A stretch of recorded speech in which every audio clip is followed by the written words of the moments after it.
Last year, I participated in the 21 days fasting exercise fervently.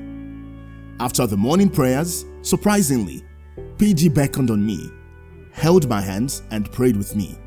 That event, coupled with a word in season that I got from a scripture Pastor Tunji had shared, completely changed my outlook for that year.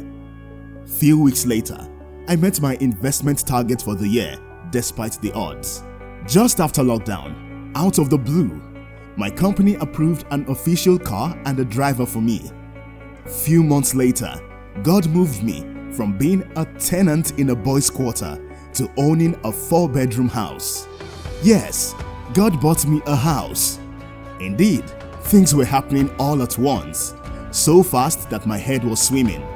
I am totally grateful, and I have returned to say thank you to God Almighty.